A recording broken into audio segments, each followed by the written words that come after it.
crayon boxes. I need everybody to grab one of those. On this piece of paper, you see a picture of a landscape. I want you to circle what you think are geometric shapes and draw an X on what you think are organic shapes. I'll tell you what the difference is later. If you need a pencil, go to it. So circle what you think are geometric shapes. And draw an X on top of the organic shapes. Write your name at the top and date. That's it.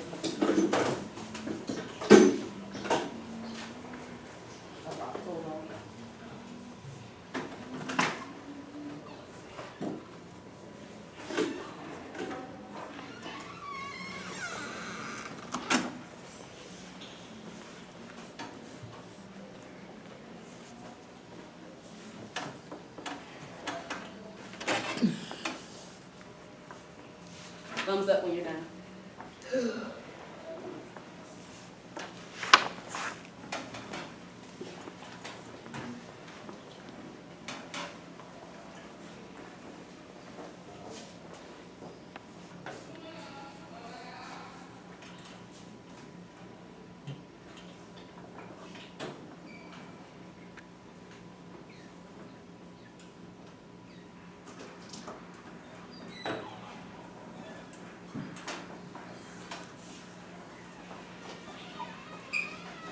Hello.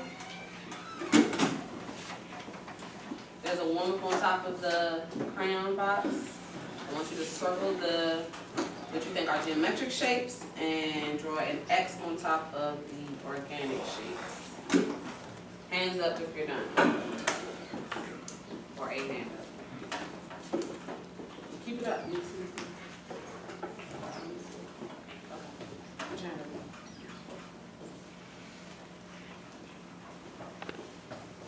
I give you 10 seconds.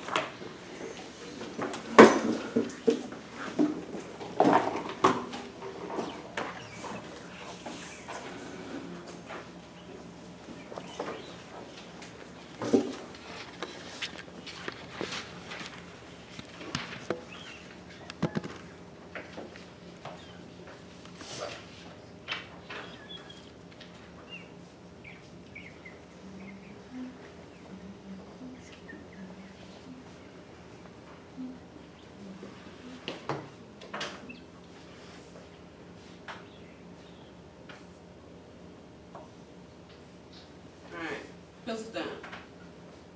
So can somebody just give me an example of what they thought was a geometric shape? Yes. The circle. What do you see a circle? Basketball. Basketball. Okay. Anybody else? What did you circle? Somebody tell me what you circled on the paper. Yes. The tree. You circled the tree. Okay. Anybody else? No. Okay. What did you draw an X on top of? Oh, go ahead.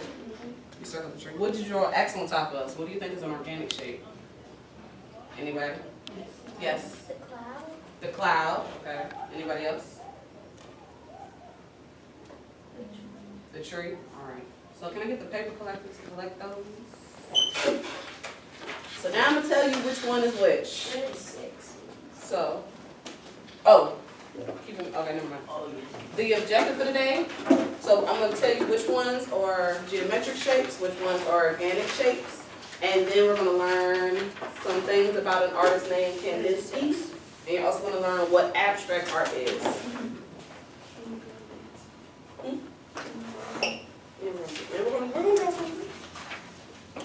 So geometric shapes.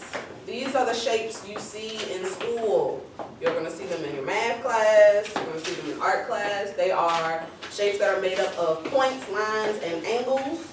And generally they are considered man-made. So we made them up. So that's circles, squares, rectangles, ovals, pentagons, hexagons, triangles.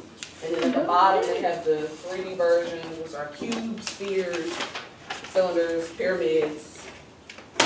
So how many, if anybody can think back to the picture, how many of those shapes did you see on the page? Hands, yes. Almost everything. Almost everything. What was the biggest thing that stood out to you where you saw those the most? Like athletes, basketball, House. The house. Isn't a house man-made? Yeah. Yeah. So generally when people see houses, they see squares and triangles and circles, pyramids if you have a pointy roof, right? So again, what are geometric shapes? They are, everybody, man-made. Say it again. Man-made. Geometric shapes are? Man-made. They're man-made, yes. Points and angles. If it has a point or a corner like this desk, this is a corner, right? Right? It's a point where two lines meet. Yep. All right, so those are geometric. So these are some examples. So I just picked architecture because that's the easiest place you'll see it, buildings and, Train station. yeah, so prime example, Metro train station. It's a bunch of squares at the top of it's a little rounded ceiling, but it's still like squares broken up. The monument, which looks like a giant rectangle with a pyramid on top, and the Capitol. It's a pitch. Yeah, pencil. And then the Capitol, which is more complicated than these because it's got multiple shapes. So it has the dome is like a semicircle, half a circle. The actual building itself is a giant rectangle, but it's broken up into little squares. And then the pillars are little are cylinders. Windows are generally squares. So these are all man-made objects. Hello, Mariella. Have a seat. Next, organic shapes.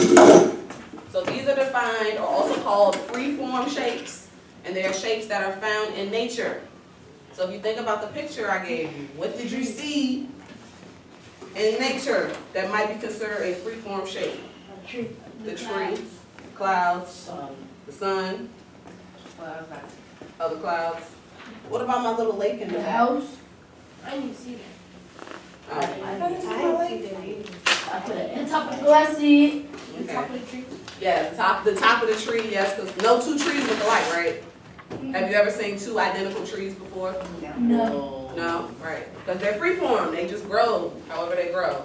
Like if you just let your hair naturally grow and didn't touch it, if you stood in front of a light and you saw your shadow, wouldn't it be a weird shape? Yeah, so if I and your stood, head gonna be different lengths. yeah, so if I stood in front of a window and there was a light shining, you would see a little circle. If she stood, you would see this little bump, and then it would go this way, because she got her braids. That's a halo. A halo, yeah. So, and they're also, another thing about freeform shapes is they're asymmetrical. Does anybody know what that word means? No, but I heard it. You've heard it? Does anybody know what symmetrical means? No, but I heard it. They're even. They're even. So symmetrical means it's even. It means both sides of it are exactly the same. So the human body is symmetrical. You got two hands, two ears, two eyes, one nose, but if you split it down the middle, one side generally looks like the other. Asymmetrical means this side doesn't look like this side. So that means this side, this arm will be here, this side, my arm will be here, one leg will be shorter. No, I'm serious. One leg will be shorter. One of my legs shorter. Yeah, so technically he's asymmetrical. If he got an asymmetrical haircut and he got a slant, that means one side is taller than the other. Like when you get a mohawk, the middle part is shorter than this, right? You Yes. mean taller? Huh? You mean taller because the middle part taller than Yeah. So freeform or organic shapes are what we find in nature. Freeform shapes are where we find them in Nature. and they're generally Symmetrical. asymmetrical. Say it again, they are Asymmetrical. Right, they're Symmetrical. organic shapes are No, symmetrical. and found where? On your body parts somewhere. In nature. In nature, yeah. Geometric shapes are Man-made. man-made. Geometric shapes are. Man-made. So here's an example of an organic shape. So what is that? A frog. Frog. Froggy. So it's a frog on a leaf, but it's the light shining down on the frog, so we just see the shadow of the frog. So again, if I made that, do you think I could make a building to look like a frog? But it Yeah, still be all curvy like the frog? yeah. Okay, maybe that was a better time. Never mind. This here is, I'm not sure where it is, but this is a mountain cavern. Has anybody ever been in Luray Caverns before? No. Oh, yeah. Me. You have? What does Luray Caverns look like for those who haven't been? It's. Jimmy. Okay, I'm gonna go him. What does Luray Caverns look like? It looks like that, but It looks like it's a cave, right? yeah. And it has like naturally forming. So Luray Caverns is a series of tunnels, and they have. Then they got one. Yeah, you're thinking about the stalactites. So it's an old cave, and it's formed over time. This is in the West Coast somewhere, because these aren't found over here. But these are mountains, and they have naturally, this is a natural cutout. Like no one made this, it just naturally grew this way. Don't know why, don't know how, just did it.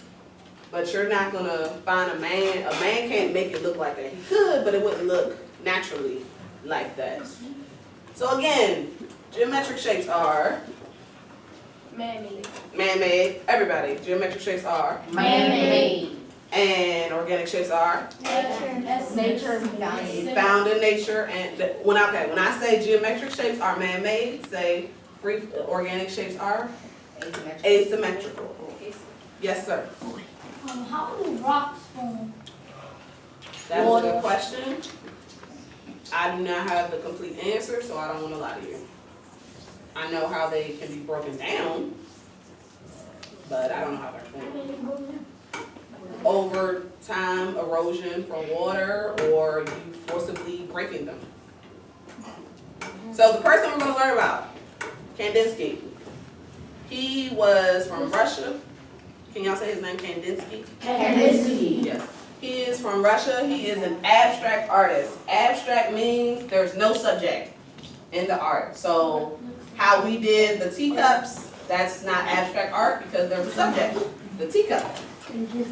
How we did landscapes, the landscapes had objects in them. Those are the subjects. That's not abstract art. Abstract art has no subject. It's just shapes and colors and lines thrown together. He's one of the founding fathers of this type of art. Yes, sir. Is he still alive? No. He was born in the 1800s, so that would make him really, really old if he was still around. But this is one of his many paintings. This is one of the more famous ones, hanging in the gallery somewhere. Do you see a subject anywhere? No. What do you see? Crazy. Craziness. I kind of see the sailboat. You see who? I see I rocks. kind of see the sailboat. A sailboat. Okay, but that's you thinking you see a sailboat. So everybody, I said block.